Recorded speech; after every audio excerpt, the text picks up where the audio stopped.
भावना थी कि मेरे जैसे अनेक लोग जो यहां पहुंच नहीं पाते, ये संविधान था जिसके कारण हम पहुंच पाए।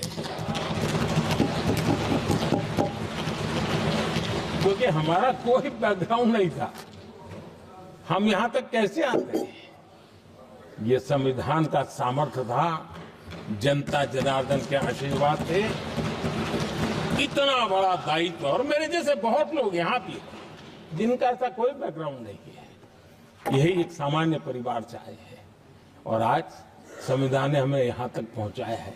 और ये भी कितना बड़ा सौभाग्य है कि हमें देश ने इतना स्नेह दिया, एक बार नहीं, दो बार नहीं, 3 बार। ये हमारे संविधान के बिना संभव नहीं था। आदरणीय सभापति जी,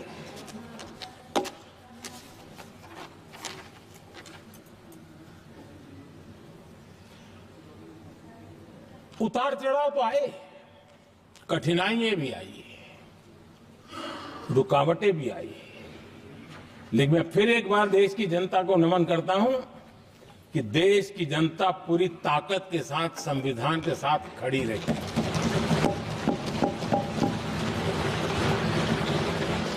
आदरणीय सभापति जी, मैं आज यहां किसी की व्यक्तिगत आलोचना करना नहीं चाहता, लेकिन तथ्यों को देश के सामने रखना जरूरी है और इसलिए मैं तथ्यों को रखना चाहता हूं।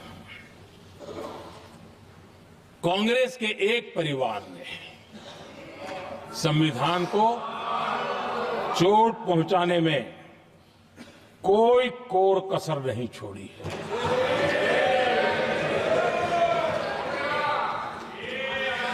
और मैं इसलिए एक परिवार का उल्लेख करता हूं कि 75 साल की हमारी यात्रा में 55 साल एक ही परिवार ने राज किया है।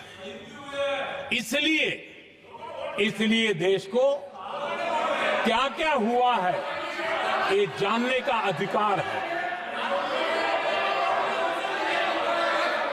और इस परिवार के कुविचार, कुरीति, कुनीति, इसकी परंपरा निरंतर चल रही है। हर स्तर पर इस परिवार ने संविधान को चुनौती दी। आदरणीय सभापति जी, 1947 टू 1952 इस देश में इलेक्टेड गवर्नमेंट नहीं थी। एक अस्थाई व्यवस्था थी, एक सिलेक्टेड सरकार थी और चुनाव नहीं हुए थे। और जब तक चुनाव न हो तब तक एक इंटरिम व्यवस्था के रूप में कोई खाका खड़ा करना चाहिए, किया गया था। 1952 के पहले राज्यसभा का भी गठन नहीं हुआ था,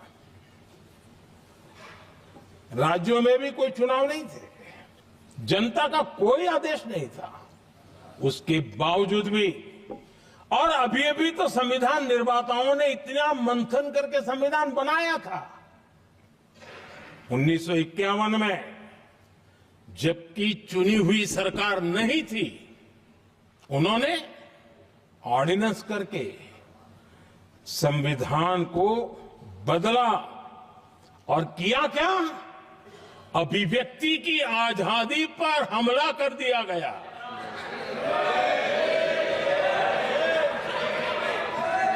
और ये संविधान निर्माताओं का भी अपमान था, क्योंकि ऐसी बातें कोई संविधान सभा में नहीं आई होगी, ऐसा नहीं है, लेकिन वहां उनकी चली नहीं। तो बाद में जैसे ही मौका मिला, उन्होंने अभिव्यक्ति की आजादी को, उस पर उन्होंने हथौड़ा मार दिया। और ये संविधान निर्माताओं का घोर अपमान है। अपने मन की चीजें जो संविधान सभा के अंदर नहीं करवा पाए, उन्होंने पिछले दरवाजे से किया, और वो भी चुनी हुई सरकार के वो प्रधानमंत्री नहीं थे, उन्होंने पाप किया था। इतना ही नहीं, आदरणीय सभापति जी, उसी दौरान उस समय के प्रधानमंत्री पंडित नेहरू जी ने मुख्यमंत्रियों को एक चिट्ठी लिखी थी। उस चिट्ठी में उन्होंने लिखा था, नेहरू जी लिखते हैं, अगर संविधान हमारे, आगे नेहरू जी लिखते हैं,